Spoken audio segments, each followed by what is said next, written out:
Hey everyone, Mr. Happy here, and welcome to Mondays with Mr. Happy, aka Mr. Happy Mondays, a weekly Q&A show where you ask me questions and I answer them. And also, the only video I've done in the past 2 weeks. As many of you know, it has been an incredibly stressful situation when it comes to trying to fit all of my rating schedule in, trying to clear with the group that we entered with a couple of weeks ago, because we've been doing a bunch of nights on top of my usual schedules throughout the day, and all sorts of stuff. I got to clear on my alts in like a group that was just decked out of their minds, but my main is still trying to get that clear and trying to make that a 2 chest. So it's been easily the most stressful, and not because I think the fight is hard.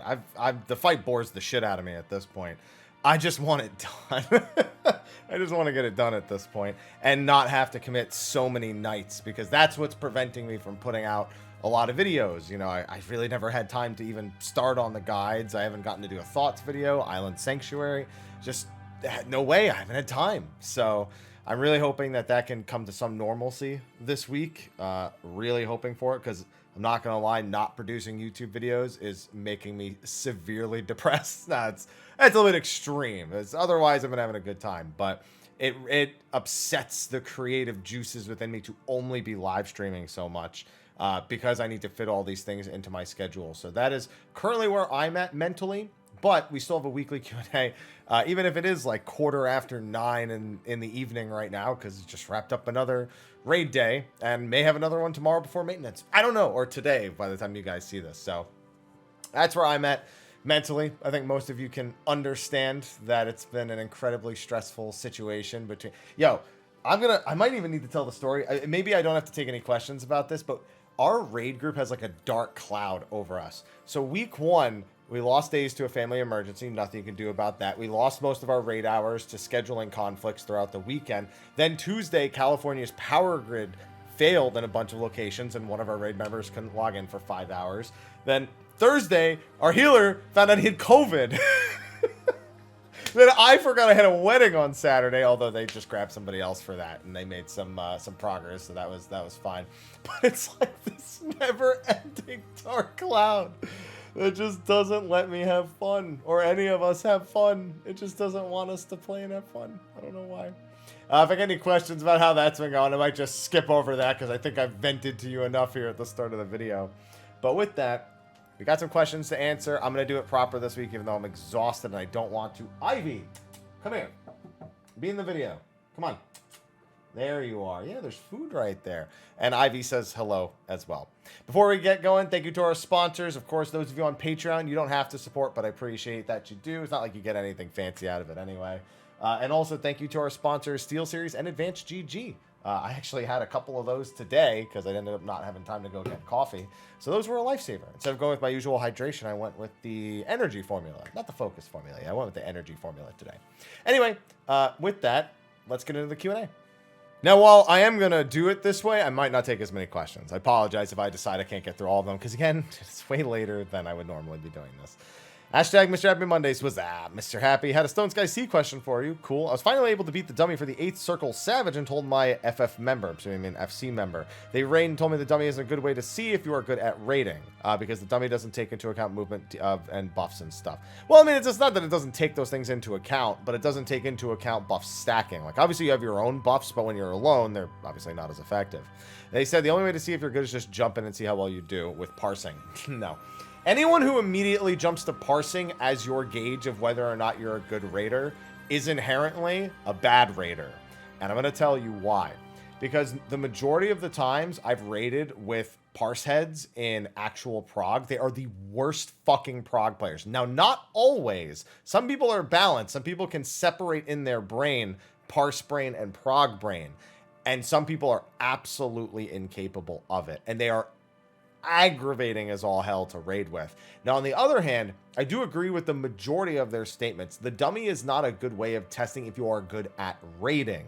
All it's letting you know is you understand the basics of your job well enough and have an adequate amount of gear that you should feel comfortable queuing in on those basic skills alone. But if you do not have the know-how or the experience to actually do mechanics, you can't recognize when to spread, when to bait AoEs, when to stack, where to go, how to identify debuffs, what the debuffs mean.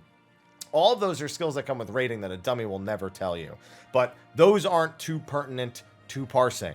You need to learn how to prog before you can learn how to parse. But beating the dummy is your first step if you are not comfortable going into raids, because if you can beat that, that's at least that confidence boost enough to get in and learn the rest of the ropes, which to some degree, I do believe you have to at least jump in as a brand new player, complete clarity with your team, and get that experience.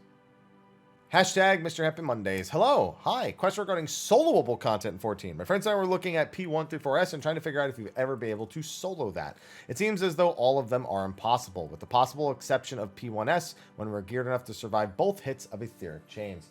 You have a much different problem with P1S. It is not etheric chains that you should be concerned about, because if only one of you is alive, well, I mean, at the start, yeah, obviously, you know, you're going to get both the red and the blue chain, and then you're going to be kind of sunk. That being said, actually, I wonder if you are alone, if that would happen. Yeah, that should be what happens. That's not the concern. It's the fire and ice. It's whatever it is, intemperance. You're going to have how many explosions? 7 explosions twice. And then you'll have 2 explosions in the middle there. And that's probably going to murder you. If not, it's also going to lower your damage dealt. Maybe as a tank you could survive, because it's not like it's unsurvivable. But the amount of damage down you're going to have from that, the length you're going to have it, the frequency you're going to have it, on top of etheric chains, probably just straight up KOing you, is probably not going to work out. And that's how things have gotten. As we've gone on, raids have become less and less soloable. At least looking at them for the future. Now, there is the chance, of course, that defense, health, all those things outscale a lot of mechanics, but you don't really know until you get to them, because some mechanics they're set up to punish you in a certain way, and they may force you to die in a single hit, or they may allow you to survive with a very clever amount of mitigation or healing or something of that capacity. So there's a whole lot of problems that you're going to run into. And yeah, P2S, you know, you're going to get the water and you're going to get shoved into the wall. P3S is going to have the egg explosions, which, you know, may be possible. I don't know. You might be able to survive those. I don't think so, though. Yeah, but there's all sorts of things that are going to cause problems. And I have a feeling a lot of more modern raids are going to be unsoloable unless they take defense into account and you can just survive them through brute force, which does happen in some of the stuff we're even soloing now. Hashtag Mr. Happy Mondays. Hey, Haps. Hope you're doing well. Also, hi, Aloha and Ivy. Ivy just jumped away and left to the other room. So I didn't... Hi, by the way. Didn't get this out before this week's Q&A, but what did you think of the raid tier this patch? I'm going to make a separate video about that. TLDR, it has a lot of ups and downs, and it's in kind of weird spots. There's this kind of misalignment in pacing. But even in its lower points, I'd still rather be doing this than quite a few of the other tiers we've gotten in the past. But there are just some incredibly weird things. Also, that 1 week buffer was a godsend. I love that 1 week buffer. I would still take a 2 week buffer personally, but the 1 week buffer is more than enough. And I hope they've kind of analyzed this and taken it into account and seen what the feedback has been like. And hopefully we'll be hearing that a little bit better. Hashtag Mr. Happy Mondays. What's good? Hi, and I hope you're doing well. I'm doing. A whole less than a year since a Realm Report thing. Damn, this topic has carried like 3 or 4 Q&As at this point. It's very odd to me we have all these world-changing events, even in the first 2 expansions, all in less than a year. Wondering what your take is on this, that you would prefer to have been more time. I don't care. I don't know why see, for me, I don't care, and I don't understand why people care so much. It doesn't change the story in any way. It's like a logistics thing that, like, you know, like tickles the back of the brain and makes you go, why, how? It doesn't make sense. But for me, I don't care. It doesn't change the narrative or the story. It just is an exclamation of the amount of time that's passed that is entertaining to discuss at the very least. So I don't really care that much. So 2 lightning round questions. Before I read this one, I started to read them and edited them out. Someone asked what I think will be in 6.21. It's infrastructure updates, because they're doing the N8 data center expansion soon. Will there be job balances? Most likely not. There's no reason to expect any sort of job balancing until 0.25, if anything at all, before 0.3. So no, definitely not that. And there was another person who asked a different question. You know what? I'll scroll back up and lightning around that before the next one, because the recency of the other one made me forget the first one I was going to lightning around. But the one in front of us, hashtag Mr. Happy Mondays, just 2 small questions in regards to Island Sanctuary. Hello, by the way. You said howdy to me. I'll say hello back to you. Which critter is your favorite? The Apkalu. I'm a big fan of the Dirt Penguin. He's one of my favorites. And secondarily, which one was the biggest pain to catch? I didn't have troubles with any of them. Maybe the gator. He got away a couple times. Lemur got away a couple times too. None of them. They were all easy. I hate to say it, but it was fine. And I haven't named them at all. So I'm lame like that. The question was, how do I farm ether pool levels efficiently in Palace of the Dead? So I could tell you, but quite frankly, I'd rather recommend you to my boy Angelus Demonus. He has all sorts of video content on Palace of the Dead, Heaven on High, Deep Dungeons in general, and will be an invaluable resource going into the next one in Point 3. So highly recommend you subscribe to him and get all that information. I'll probably put out some stuff too, but he is an authority on the matter. So just my recommendation. As for this one, hashtag Mrhappy Mondays, ahoy there, Haps. Hope you're well. Same to you. What's your theory on the change of the Skybox and Ultima Thule? Do you think it's just the Beast Tribe related or something more? Just tribal quests. We actually see in the trailer for 6.2 a tribal quest where they are standing on a bright star. I think that's all that is. So I don't think it's any more complicated than that, personally. Hashtag Mrhappy Mondays. Hey, Haps. Hi. I don't know why I just keep reading before I say hi back. Just wondering what your thoughts are on the wall some folks have hit with the door boss. Do you think it's just related to recent job performance tweaks, not bumping some jobs up as much as devs thought, or maybe the devs did end up tweaking the boss? They definitely didn't tweak the boss. The boss is exactly as it would have been released, which I think goes to speak to the problem. I think too many people are trying to pin it on one thing when it is a compilation of things that have led to this issue. It has nothing to do with the 1 week delay. It has everything to do with the job changes, the reliability of some jobs versus the unreliability of other jobs. And I'm not going to lie, I think a lot of people forget just how much worse you play in week 1 and generally how people play as a whole, just in general, I suppose. I think it's just a compounding factor of it being a pretty tight check week 1, people not bringing comps that are ideal for it, and with it already being tight, it then compounds the issue, such as double caster, for example, when I think even with a black mage, double melee is probably preferred. And that in itself is a problem. If melee are going to have like crazy easy to access uptime, which you don't even need to really optimize, you just get full uptime on that fight pretty much, then all of a sudden one of their major disadvantages is pretty much removed, and they become an invaluable asset towards more easily getting through that. And then I also think that it is some job misbalance issues. I think automatic crit direct hit being buffed made those jobs more reliable and thus make that check a lot easier to get. I saw somebody saying that like they didn't know if they wanted to play Samurai in there because they saw that Monk was like a little better in FF logs. And I was like, okay, yeah, Monk might be performing a little better on average, but A, if you're better on Samurai, that's already a good thing. But B, Samurai has a lot of guaranteed crits on some of their hard-hitting skills. That makes for a great thing for both the door boss and for the Phoenix phase in the second boss. So there's these elements that make jobs more reliable, make it easier to meet the check. So I think it's mostly a job balance issue, but I think people are neglecting the other variables of individual player awareness and skill on a given first kill, where you are always a worse player no matter what anyone says. And I don't know, I said something else, it's late, but you got the point. I'm saying that it's a number of things. Another lightning round real quick. There was a question asking if I can make a terminology video. That is something I have considered and am considering, but I do know such a video does exist already. I haven't watched it. I don't think it was Zeppla. I think it was somebody else. And I think the Reddit actually has some sort of dictionary for a bunch of terms as well. So if I do make something, I want it to be not just a copy paste of those things. So it would have to take some more serious consideration. I just want to lift somebody else's content and make it my own. So that's that. And hashtag Mrhappy Mondays. What's your favorite type of coffee? I like medium roast. I'm taste-wise, a dark roast is bolder. It's thicker.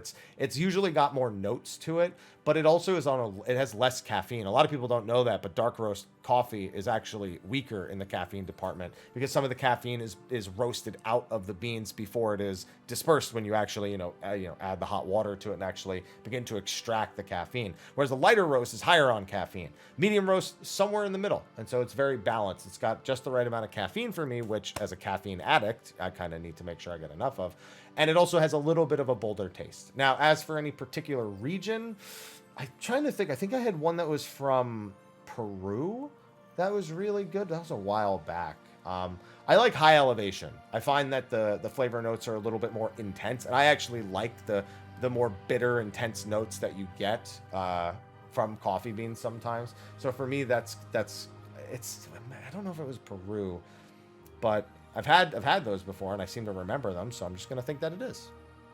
I'm feeling good. I think we can still do quite a few more questions. Hashtag Mr. Happy Mondays. Hey, Haps, looking good today? No, I'm not. Well, I mean, you mean last week? No, I wasn't. This is before it happens, but congrats on clearing PAS. Yeah, like I said, I went in on an alt with a different group to get a clear on that character. And dude, the clear was a disaster. Aloha coughed up a furball, then came in here covered in his own vomit and sat next to me while we were in the final phase. And my GCD rolled back in the middle of my 2 minutes during the final burst, and I ended up getting a Celestial Revolution, and everything was fucked from there. But the group was so geared it didn't even matter. But it was by far the worst. I almost asked them to wall it just because it was like, this is terrible. This is going to be a not good time. But it's at least it's one character it's done, and we'll see when I get it done on the other character. Question relates to MMO structures. Recently, we're hearing a lot about the Riot MMO, but we have seen over the last few years more of what I would label failed MMO projects. New World comes to mind. What in your opinion makes 14 a success that Riot needs to adapt, if not straight out take from? Are MMOs nowadays in need of strong story hook as well? No. MMOs are in need of adapting to a generation that does not like doing one thing endlessly for hours and hours on end. Now, it's not to say that those more obsessive gamers are not out there and you cannot capitalize on them, but people are very, very apt to jump from hype thing to hype thing, and then you just kind of pull along stragglers that get kind of personally connected to it. I think that the reason why Final Fantasy XIV is so successful as an MMO is, of course, part story, part raid content, part job variety, part, all these different elements, but it's because it doesn't force you to spend more time in its world than you feel like you need to.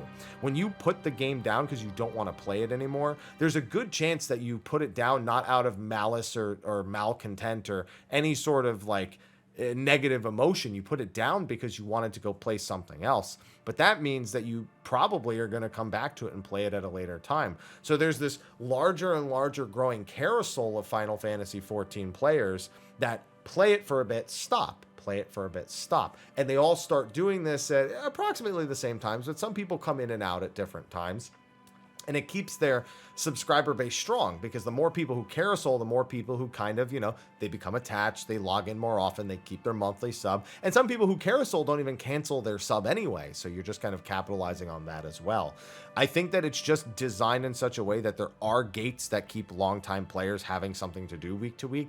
But it's also designed that if you just wanted to play the story or maybe something else and then not play it anymore, you could absolutely do that. But you've already bought the game, you've paid for a month sub, you've given them the money that you need to do the thing you want to do, and then you'll be back when there's more things you want to do. I think the Riot MMO needs to capitalize on that sort of modern trend of making games that have meat for players who do want to spend an enormous amount of time on, but absolutely does not try to force people and make you feel like if you do not play every day that you are going to fall behind. A certain other game comes to mind when I think of that. Hashtag Mondays with Mr. Happy. Hey, Mr. Happy. Hi. I hope you're doing well, because I'm going to lay into you. I could see that one in advance. Why'd you give Final Fantasy IX an F tier? Well, it starts with F, so why not, right? In all seriousness, I know you in the video, you said you might elongate on your reasoning behind that. Final Fantasy IX was my first Final Fantasy. Still consider it one of my favorites. Seen with Vivi watching all the black mages falling out of the airship near the beginning game. Vivi's the one shining light in that game. I wish he had his own game, in all honesty. I think maybe that's a little much. I think he does need a supporting cast, but he's like the beacon of enjoyment for that. It's like I said in that other video, there's a lot of things. Some of them are gameplay related, some of them are character or story related. I don't like Zidane's okay. He's not my least favorite character, but I'm not like wild for him.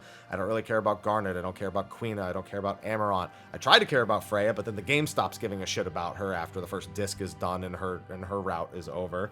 And there's just so many little characters that you either I either don't care for or I do like them, but they're not around frequently enough. Like Beatrice, if she joined the party and she was a big part of it, that would be a big boon. And I'm not gonna mod her in like I know some people do. But it's just I just don't like it. That's all there is to it. Again, I could explain all the individual reasons, but it is an amalgamation of just bad design and PlayStation 1 era design. Some of it's not even the game's fault. It's the technology at the time's fault. That I feel has not aged well. I feel that kind of about all the PlayStation 1 Final Fantasy games. There are things I like and don't like about them, but the PlayStation 1 technology leads to some incredibly frustrating technical drawbacks that even newer versions and newer releases do not alleviate. So that's why they're all kind of like that C to F tier for me. Hashtag Mr. Happy Lunes. That means Monday. Hello, good sir. Hi. If you had to pick out your favorite Savage encounters per floor, what would they be? Let's consider 5 through 8 and 9 to 12 of the same floor basis as 1 through 4. So E4 would be on the same. Yeah. No, I got what you meant. You meant like the first encounter, the best first encounter, the best second. No, I got that right from when you first asked. Best first encounter, that might go to Chaos back in Omega. I think it's not incredibly difficult. It's fun. It was a nice kind of switch up where the first phase and the second phase are technically the same, but their order can be reversed. I'm a big fan of that, and I think that same element kind of lifts up the door boss phase for P8 as well. But I think, yeah, Chaos is definitely going to go up there on the list of first bosses, though, you know, Eden Prime didn't do so bad either, and Ramu also not so bad at Cloud of Darkness. All of the first bosses in Eden I thought were all pretty good, but I think Chaos takes it for me personally. Second fight's a lot harder. There's a lot of them I don't like. I don't like Chatternook. I'm not a huge fan of the newest one we have here. Hippocampus is okay. Catastrophe is interesting, but I'm not a fan of duty actions. I think Ifrit and Garuda or Raktapaxa, however you want to refer to it. I think they get a little more flack than they deserve, but I also still wouldn't put them at the top. And then you have Shadowkeeper, which I actually really like, but I know a lot of other people don't like. But for a second fight, you know, I'm going to go all the way back to Midas. I think the second fight in Midas and even in Creator are two of the much, you know, under-respected second encounters. So I'm going to go with Midas's second encounter, the Robot Gauntlet. That's a big favorite, both pre-nerf and post-nerf. Third encounter is probably the toughest one. I think I'm going to give that to Gordius. I think I'm going to give that to A3S. It was a monster. It almost destroyed the game, but it was one of the most, I guess, enlightening experiences that really lifted me up as a player. So as much as it tortured me, it also kind of has fond memories for me as well. And for a fourth encounter, that's really tough. They all have so many ups and downs. I love Shiva. I love Titan. I'm a big fan of Oracle of Darkness. I think Eden's Promise first phases. I think all of Eden's final bosses were actually amazing. I actually think the current one is okay, a little bit below. Hesperos also was okay, but I have some issues with that either, or with that as well. MNF and Final Omega, probably not. Neo Exdeath is really up there. The first door boss we had, but I also still think it's the best door boss into final boss we've ever had. Kefka, absolutely not. Can't stand him. And I mean, I know there's the obvious one of going for Midas again with Winged Justice. So I think it's kind of a tie between Winged Justice and maybe Titan. I'm a big fan of both of them. So I think they're kind of tied. I started to feel actually really tired during that last question. We're only 25 minutes in, and I don't think there's that many questions this week, so I'm going to keep trucking in. Hashtag Mr. Happy Mondays. Hey, Haps. Hi. Hope you're doing all right. I'm doing all right. You doing all right? You doing all right. Long-time watcher, first-time asker. Welcome. Quick one for you this week. I was wondering what you used to prevent Discord from being picked up on stream. The headset itself has dual audio channels. A lot of SteelSeries headsets have dual audio channels. It has a gaming channel, and it has a chat channel. So you can modify their effects and their sounds and their volume equality in the headset, but they're also two different sources, so I just have to choose not to pick up one of the sources whenever I'm recording or live streaming or something like that. I use it to, if a group is not comfortable being on stream, they don't want to be heard talking, even if they're not saying anything inappropriate. Some people just don't want to be broadcasted to a bunch of people, and I really am glad that SteelSeries lets me do that. You can also do it with virtual audio cables as a program on your PC if you do not have a dual audio channel headset. But if you're interested, be sure to check out the link to our SteelSeries affiliate link in the description. They are our sponsor, and they also have a 12% discount code, just Mr. Happy when you check out, in order to save yourself some money. Now that is an ad read. Let's move on. Hashtag Mr. Happy Mondays. Hi, Mr. Happy. Hi. You made a comment in the video about the trial series already starting, and I feel like I must have missed something in the MSQ or side quest. Did you not do the 6.2 MSQ? Because it spells it out pretty handily. When, well, I mean, even just watching the trailer, when you see one Scarmiglione, and then you continue on with the MSQ, you are presented with a number of direct and numbered threats. So I would do the 6.2 MSQ. All right, so I scrolled through and saw there were just a couple more questions, and they're all pretty short. It hit the point in the video where there's like replies under them, or they're like downvoted, so they're kind of pushed to the bottom. So that's usually a sign for me to maybe just lightning around if I'm feeling kind of tired, because I haven't eaten yet. I ate a little bit at like 2 o'clock, and I didn't eat breakfast, and now it's almost 10, and I haven't eaten anything, so I'm feeling kind of low energy, so I want to eat something, digest, and then head to bed. Just a couple of easy questions also. Someone asked, will I ever play tank? I play tank occasionally. I've tanked some Savage, I've tanked some Ultimate. I tank Unreal occasionally, and honestly I just play Warrior. It's super easy, it's super, I guess I'll call it brain dead, but it's approachable, I guess is the best way to put it. It gives me a lot of confidence because I know that even if I'm not playing it perfectly, I'll get the job done and I'll keep everyone safe. So that's all I need to do, and that's why I sometimes play healer as well, because it gives me that security of knowing that I'm in charge of our fate in a different way that isn't just killing the boss fast. And, you know, sometimes I need that extra security when I'm doing things. There was another one just commenting about an easy way to get into Divinity Baldur's Gate. Honestly, it's probably still not going to happen, if at all, anytime soon, just because I've already got so much on my plate. I can't be thinking about that right now. I had another question asking what I thought of the Savage tier. I kind of outlined it a little bit last week and a little bit this week, but I am going to be making a dedicated video for that, which is also going to cover, I know in last week's video I covered some of the drama that was occurring. I'm going to cover it in full extent. Obviously, I've given you another week update of what's been going on with our raid group here, but I'll probably also cover that at the end because I'm sure there's some misinformation regarding that as well.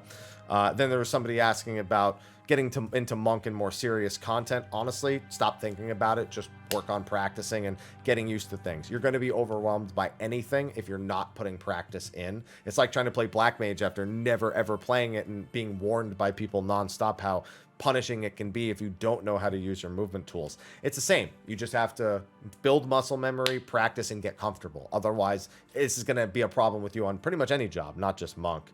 Then there was somebody who said, you know, they cleared EX4 a few times, but it's really the first time they've done anything at endgame. Maybe when should they start trying to consider Savage? As long as you feel comfortable doing EX4, you're not struggling or panicking or any sort of extreme trial. That's usually a good sign to try to get into learning parties for the very first encounter. In this case, Abyssos 5th Circle Savage.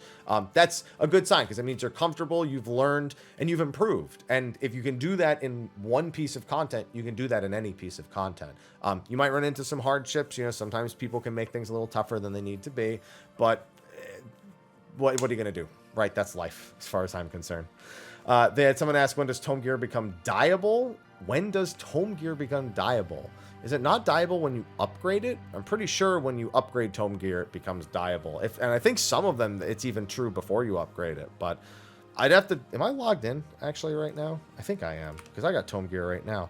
Well, those are accessories, so that's not... Oh, yeah, my weapon is dyeable, my augmented Lunar Sainty. Yeah, so I'm going to assume whenever you upgrade it, I'm going to assume that's true across the board, but feel free to correct me in the comment section if I'm wrong. Do you have any concerns about Savage Criterion, about how it may affect the perception of all jobs clear all content? No, because it's for people. There's literally... Like, there are 100% going to be comps that are better, but I have absolutely no concern about anything else because it's... Here's the thing. Savage Criterion, we were told having Savage gear would make it easier. We weren't told you needed to be BIS to do Savage Criterion. What that tells us is that most likely we're all going to be hyper over-geared for it if we're in actual BIS, and any player who's working with crafted or a few pieces of tome will be more the intended audience for the difficulty, because it seems like it's not rewarding gear. It seems like they said they would prepare mounts and other rewards. So if that's the case, there's a good chance you don't need a whole lot of gear in order to actually do it, and thus everyone will be overgeared and overpowered for it anyway. Now, of course, we have to be a little cautious. We learned our lesson a little bit after this tier when we found out that the tier that we're currently doing wasn't tweaked, or that it would appear not to be tweaked because of all the same signs being in place. The first 3 fights are exactly in line with what you'd expect. The 4th fight has the same item level. Mathematically speaking, it is possible to beat it at full 610, even without the extreme trial weapon, but a little bit easier with. So, no, I don't suspect it's going to be a problem at all. I think it'll be a much, much more relaxing experience, depending on what kind of content you're into in the first place. Let's see. I'm leveling Dragoon. Any Dragoon tips you wish you learned early on? Just get used to alternating between your 2 combos. Eventually, it boils down to you'll do one combo string, you'll go to the other combo string, you'll go back. And that along with mixing in your OG CDs is really kind of the key. Then it's just about getting used to your OG CDs and learning when to not press your jumps. Another good piece of advice, learn how to use elusive jump as a gap closer and a gap creator. Use it to get around the map. Don't just use it for a fancy backflip away from the boss. Find more creative ways to actually incorporate it into your gameplay. And 2, I know they're mainly focusing on reworking Dragoon and Astra with all the complaints regarding Machinist and Dark. Machinist, I don't think needs a full-scale rework. I think they need to refocus its abilities so that, like every other ability in the game, their AoE and their single target effectively feel the same way to play. That's Machinist's biggest flaw. Of course, hypercharge is something they need to consider as well. But I think that is its single biggest flaw, is how separated its gameplay is. That, and they just keep withholding it in terms of its overall power. So it never feels like a powerhouse like Black Mage and Samurai feel like. So I think they could also do with that identity. But I think its core gameplay is ultimately well structured and fine. It just doesn't, it's only true in single target. AoE probably needs to be reworked, and again, those other things that I mentioned. Dark Knight, I don't think anything's going to happen. Dark Knight's so powerful, and honestly, a lot of its clunkiness was taken away, especially since the Living Dead changes. It's really TBN. That's kind of the remaining pain point, on top of just how APM heavy the job can be, and then how not APM heavy it is between those moments. So, and they seem to be okay with that with Gunbreaker, so again, I don't think it's going to be too big of a difference. Think about the idea to turn ley lines into a passive ability. No, I prefer it being used as a movement tool, and it being something that you have to time and actually participate with and not be automatic, I think is very, very good. But it always just appearing under them. That also means that if you were in the middle of movement, sometimes you use ley lines as a movement tool. You want to use it when you can stand perfectly still, but if you really need to, if you can lay down a ley lines, get most of your uptime, move slightly in order to make sure you do a mechanic, and then immediately zip back to it in order to be in a correct spot, you would lose that immediately here, because as soon as you cast another spell, it would be replaced. So no, I'm not a big fan of that. Question about PS4, do you know when Square will probably end it? There's no reason for them to end it anytime soon. Unlike the PS4, the PS3 was a major problem when it came to actually designing aspects of the game. It had to always be taken into consideration. I believe it was its CPU potential, effectively having this integrated, like, barely present CPU was a major problem, especially for a CPU intensive game. Whereas the PS4 doesn't have that issue. It has more modern technology, and it's closer to a low spec PC. Now, that's not to say they won't want to get rid of it eventually, but it's a lot of people still play on PS4, so they're not going to do it while a lot of people are still playing on it. And then I think the last question here was about they went through all the effective bounce Rival Wings and it's still dead. I don't like Rival Wings. A, it's on a separate roulette from the rest of the front line, so it's dumb. And B, I don't like the MOBA mode. I just want classic modes. They're so averse to making classic modes. That's why I'm personally not that interested in it. But it is what it is. You know, I don't think there's much that's going to come from that. But that is going to be a wrap for this week's episode of Mondays with Mr. Happy. Apologies for the lack of videos otherwise, but I think given my situation, most of you understand why it is what it is. Anyway, thanks for watching. Be sure to ask your questions for next week's episode, and I will see all of you in that episode. Until then, y'all have a good one. Take care.